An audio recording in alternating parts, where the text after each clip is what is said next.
If your organization is ready to enhance cyber resilience, we have important insights for you.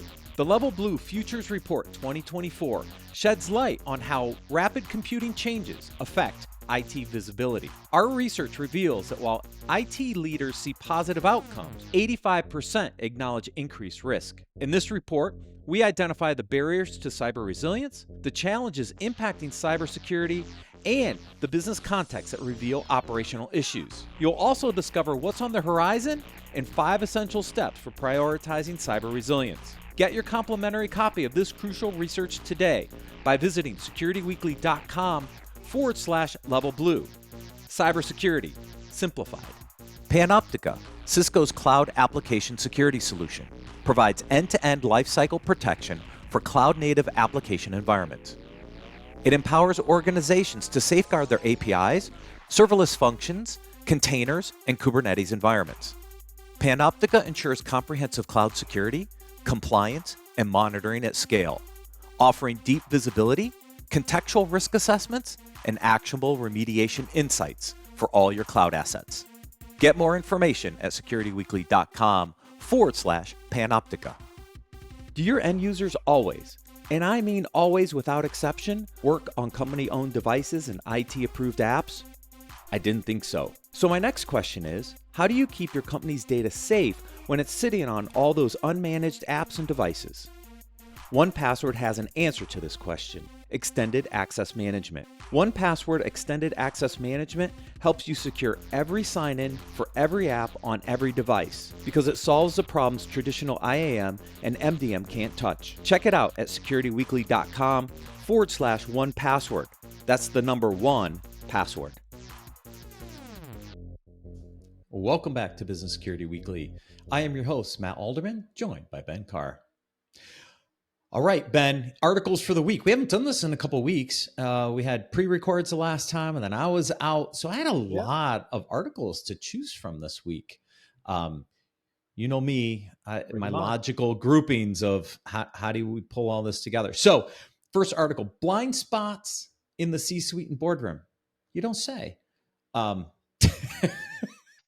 Yeah, like on that note, man, I was going to let you go for a second, but I'll jump right in. Like, we define a blind spot as something pertinent to an organization's visibility, viability that the board and C-suite have not focused on at all or enough. I think cyber, maybe. Just I'm just throwing it out there. Just a bit. Yeah. It's like we talk about this all the time, but yeah, I don't know. I mean, it's just super confusing to me that when you look at risks, which we were just talking about previous segment, this is still kind of up there, right? It's the top one, and certainly in the top three for almost any organization. Every organization is digital now, but yeah, we don't prioritize. Yeah, we don't prioritize it. And I think this goes back to some of the conversations we've had about lack of expertise on the board, right? If it's not your domain, how do you know what to even ask about from a cyber risk perspective, Ben, right? And we've talked about this on the show before. Like, how important is it to have cyber expertise on your board? If cybersecurity Yeah, is one of your top 3 risks, don't you think you should have somebody with some expertise around cyber risk on your board?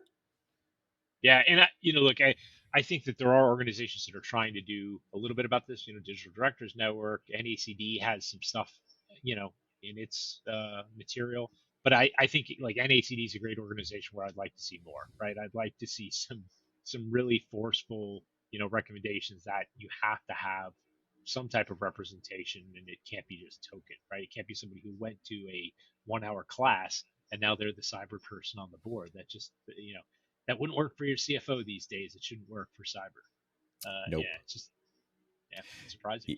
Yeah, I mean, there's just some great lines in here. Flawed, incomplete, or outdated risk assessments can mislead for leaders. Cannot manage risks that are not on their radar, of course. And how often do we do risk assessments, right? Again, cyber is a risk management discipline, people, which means we should be looking at those risks, updating those risks, understanding how those risks are shifting on a regular basis. So they're on our radar screen. And this has been an age-old problem, right? We do them manually. We do them once a year. Maybe sometimes we don't even do them once a year. Like when I built the original third-party vendor risk management program back at the bank years ago, I mean, there were certain vendors we didn't even look at for 2 or 3 years down the road. That risk profile changed, I guarantee you. But that's the Yeah. way we managed it back in the day. That's all we had bandwidth for. Well, I wonder how much of this is, when I think about this at a very high level, how much is a human problem, right? And so what I mean by that is, when you think about like sales or marketing, they're very positively oriented, right? So people want to take those challenges on and do something about it. But how many times have you been in an organization where you brought up something where it's a deficiency, right? Which is what security is usually calling out, something wrong, right? And that's kind of like, let's not talk about that. Let's push it under the rug because there's almost like a psychological pushback to that of like, we don't want to expose things that are negative. And I actually think it's better to highlight the things that are negative because it gives you the opportunity to affect change, do something positive about it, right? Yeah. Yeah. The second to last paragraph. Finally, for boards, there is this question: are we exercising our fiduciary role effectively in overseeing the company's strategic direction and risk management? If you're not addressing cyber, I'm not sure you are. And this is what the SEC was trying to get to. I think with the SEC reporting requirements, they should have gone a little further, should have done a little more Sarbanes-Oxley on the cyber side of this. But that is what I think the SEC is trying to do here. And this article kind of points it out. And if you're sitting on a board, you really should be asking yourselves, are we addressing all of our risks, including these cybersecurity risks? And if we're not, what should we be doing about it? And if I don't have the expertise, go find it, for crying out loud. There's Well, a bunch of us if you out don't there. have the expertise and you're not doing your fiduciary responsibility, how long until we see the result of that from a shareholder lawsuit, Matt? Like, because we really, Yeah. I don't think we've seen it. Can you think of any incidents of where we've Not actually seen somebody board wise, like been called up? Not yet. I mean, there's some interesting cases starting to form. We'll see where they go, Ben. But you're right, not really yet. Um, even the SEC's enforcement around what they attempted to do with SolarWinds kind of fizzled out at the end, right? They were trying to do some aspects of that, but not at the board level. When does the board take more of a hit for some of this stuff than some of the executives Yeah. sitting under on these teams? Anyways, yeah, not sure. Which leads into article number 2: why the CFO CISO relationship is key to mitigating cyber risks. Because we have to build a common language, folks. Dollars and cents, dollars and cents. It's all about money. It's all about money. Yeah, it really is. And the CFO is a bit of a risk discipline as well, right? Trying to Mm-hmm, figure out mm-hmm. how to manage the money internally, where investments get made, where they don't get made. But I think it's long been, there's almost a little bit of source of friction there because it's perceived as the guy who says no to the budget for the cyber Yeah, guy, right? yeah, yeah. But I think you can forestall that by getting in front of it a little bit and having that relationship. I mean, if you're a new CISO going into an organization, that should be one of the first people you're reaching out to and trying to grab a lunch with and have a conversation with and trying to build some type of common language or reference to find out what motivates them and then utilize that to figure out how to build your program around that motivation and business alignment. Yeah, and if Jason were here, Jason would tell you one of the first things he does in the new role is sits down with the CFO and understands risk from that CFO's perspective, right? I mean, Jason's talked about this multiple times in that it's important to go meet with the CFO, understand how they model risk, how they look at risk impacts, so that you can start to align some of your language and some of your metrics aligned to that CFO. Because each one might look at things a little differently, but he spends the time, and he spent the time over his career actually understanding that from a CFO perspective. And if you as a CISO have not sat down with your CFO and said, okay, Mr. CFO, we're trying to mitigate cyber risk. What do you consider a material risk? How should I be reporting risk back to you? I've given examples, and there's a lot of them out there around materiality for cyber risks. Sometimes the threshold is really, really, really high. And if you know that going in, then at least you know that unless it hits a certain threshold, the CFO and the CEO and the board are probably not going to do much about it. So then how do how do you roll those up and communicate those more holistically, maybe, because the total impact of those might become material, but any one individual thing may not. But you have to understand, how does your CFO want to get and have these risks rolled up to them? I've even seen corporate CFOs owning risk. There is no CISO. They, they roll Yeah, up to the it can CFO, right? yeah, that could certainly be the case. Yeah, that Yeah. I've seen that myself as well. Look, I think additionally, like you mentioned when you go in and talk to the the CISO, the CFO the first time, ask them about the business. Like try to understand. Like build this information pull so you're perceived as wanting to know more about the business, and that'll get you a lot further than the first thing is here's the way I view security, right? Like you really have to understand the business, and the CFO is a great person to get that with and build that relationship. Yep. Yeah. Agreed. That ties into my next story on how to ensure cybersecurity strategy align with the company's risk tolerance. Now, materiality is one piece, right? Materiality ties in from a Reporting. reporting perspective, right? Like Yeah. if I have a material risk and something happens, I need to be able to disclose it. I need to report on it, et cetera. But risk tolerance is more about, how do I want to manage the business internally, and what are my tolerances and my appetites for this, right?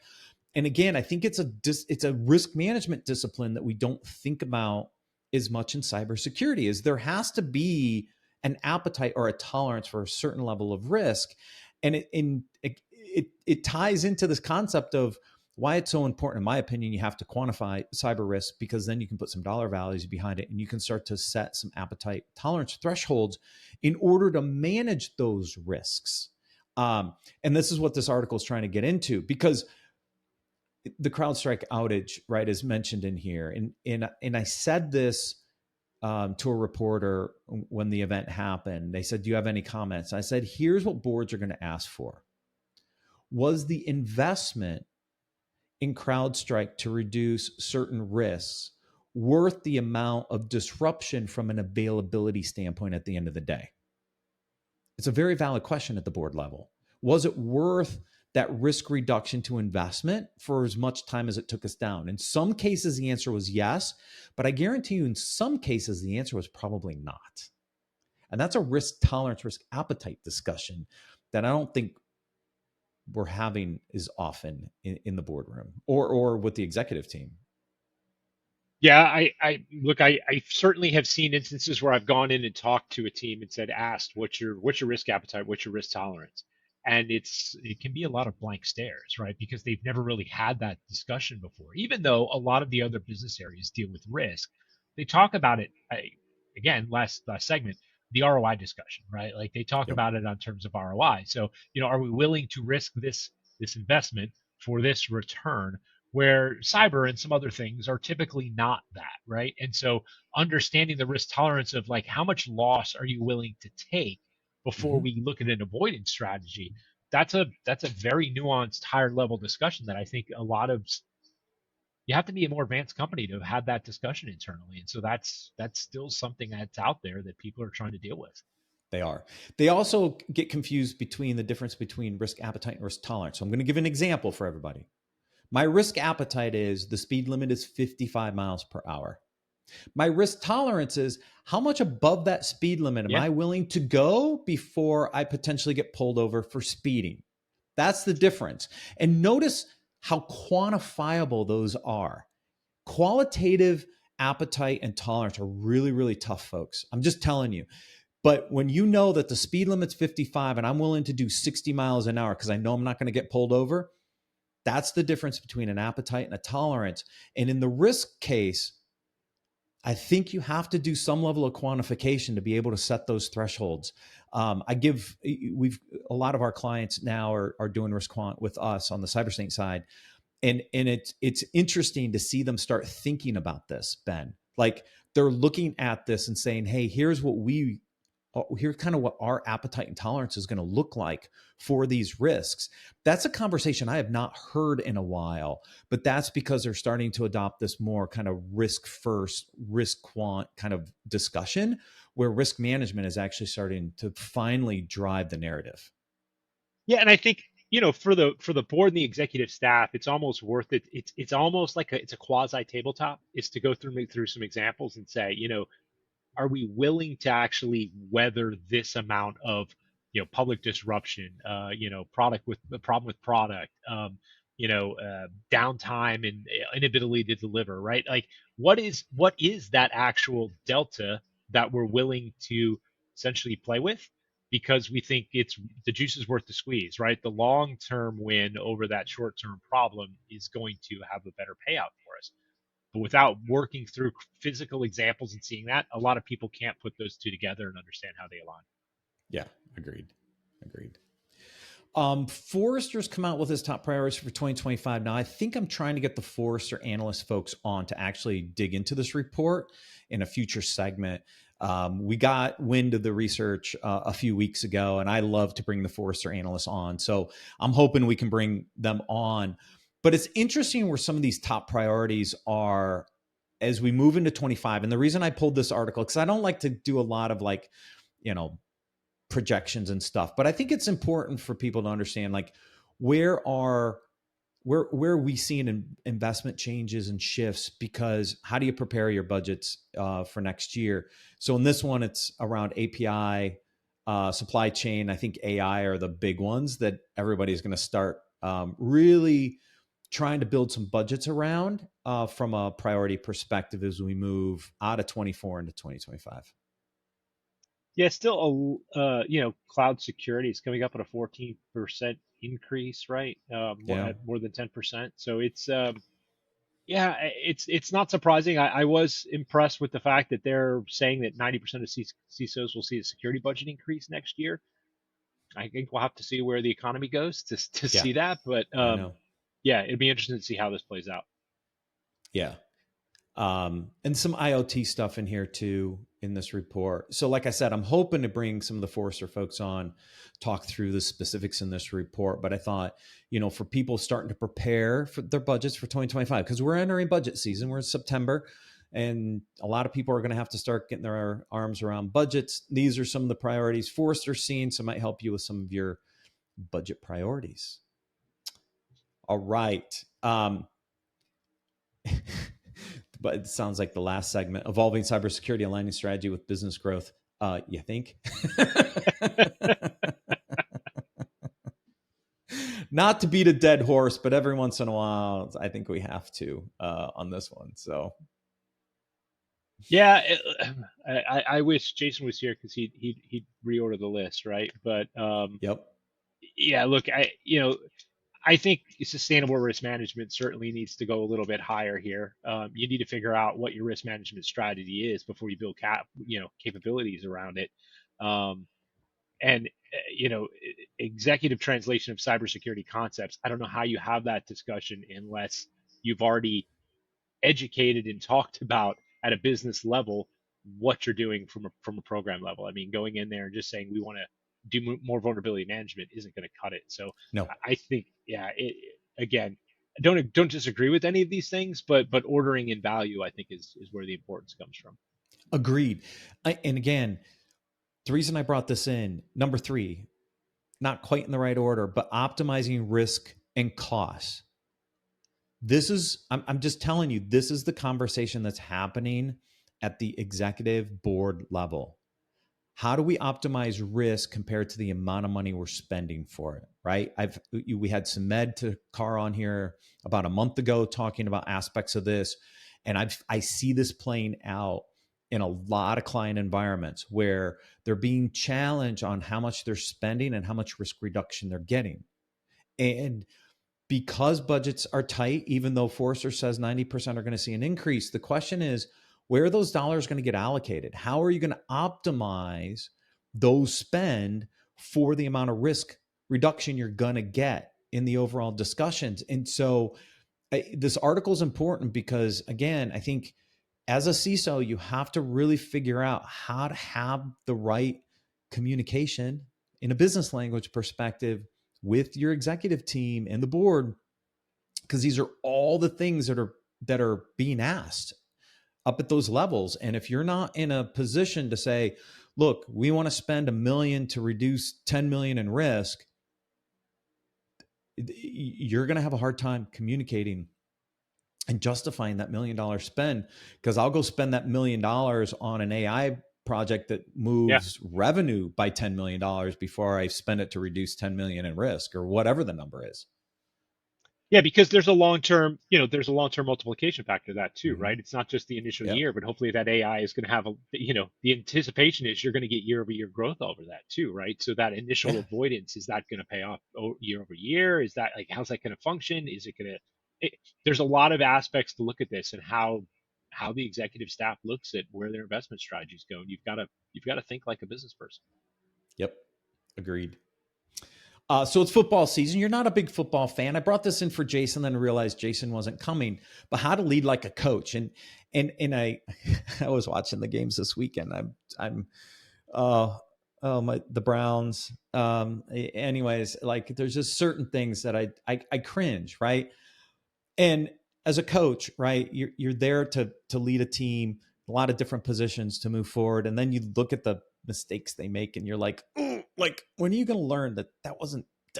Anyways, but so I brought this article in because I thought um, Jason would get a kick out of it with some of the dealings of the weekend, but it is a different approach to leadership style, right? Is more of a coaching mentality, right? I'm not a micromanager at the end of the day, right? I want my team to grow. I want them to thrive on their own. Why? Because I want them to replace me. I truly do. Like I want to bring people on that can move up through the organizational ranks and eventually replace me. Um, and you've seen these very successful player coach transitions over the years, right? Where great coaches inspire players, not only be great players, but then move them into a coaching position, right? Which I Yeah. think is a real testament to a coach, is to not only elevate a player, but then to have that player eventually take over their job. That's why I like the converse. This article is because to me that's like the ultimate. If you can take a player not only to be the greatest player they can be, but then to turn them into a coach to teach others, what better leadership style could you have? Yeah, I totally agree with that. I look, eventually at the end of the day, I don't want to be doing the job. But when I was 30, I didn't want to be doing the same job for the rest, another 30, 40 years of my career, right? And so it's how do you set yourself up to be successful? But in order to do that, how do you set others up to be successful and backfill you, right? Mm-hmm. How do you build that team, right? I mean, that's what we talk about, a team, and it's still a sports analogy. Like the coaching is super important. So many people micromanage. Here, let me just do that because it's hard, and you're not going to get done as fast as I could. But the results and the goal, like you're not gonna build a successful team out of that. You're not going to build the capability to grow within the organization yourself. And I think that's one of the things I've always looked at. If somebody's built a team, I value them as a leader on my team, right? Because I know that they're going to think about who's going to backfill and who's going to replace, and I think that's important for you to think about too. How are people going to perceive you? That player coach mentality, super super important. And if you can get that relationship with somebody, that mentor mentee relationship, I think that's really something you're doing a service for yourself and for the people who work for you. Yeah, agreed. Last article here on communication. I love the title of this article: The Symphony of Communication, Mastering the Art of Connection in Life and Business. Um, and because it is this connection not only in business but in life, right? Communication skills are so important to build all those connections and all those relationships.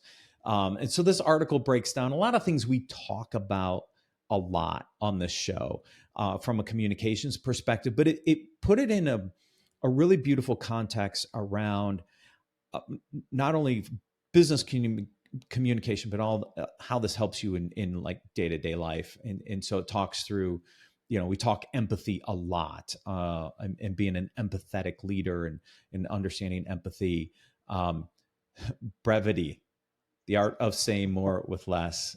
Yes, sometimes I should do more of that. That's why I love pictures. When I present, I love pictures because pictures help. It is true that pictures speak 1,000 words. It allows you to actually say more with fewer words.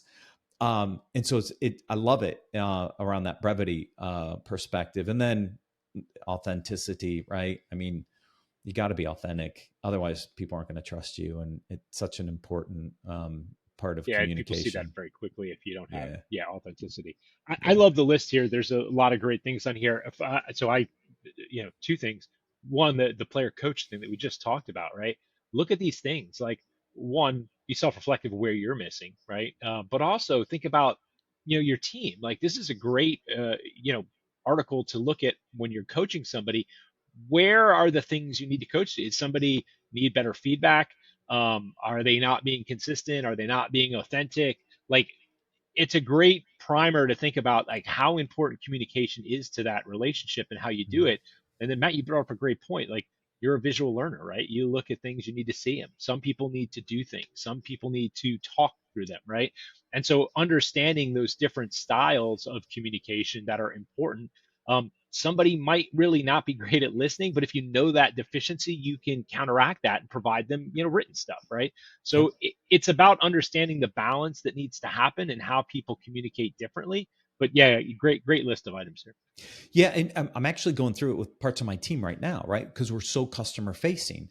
But a lot of my staff is somewhat technical. They understand the product, they understand the GRC space, which is great. But then how do you communicate that in an effective way to clients and partners, right? So we're actually going through some soft skill communication training. So I've used Vanessa Van Edwards' work that we've covered on this show. She's got some free training out there because I'm looking for these gaps, right? Where aren't people on my team, back to that player coaching structure, Ben, is where are they struggling? Where do they need help? So identifying some of that training material to give them so that they can kind of use it and help better their skill sets, right? Are just little things you need to do as a coach and helping your players get better. And communication is one big area that I think a lot of us in the space sometimes struggle with. Look, in my early career, I could not do this podcast.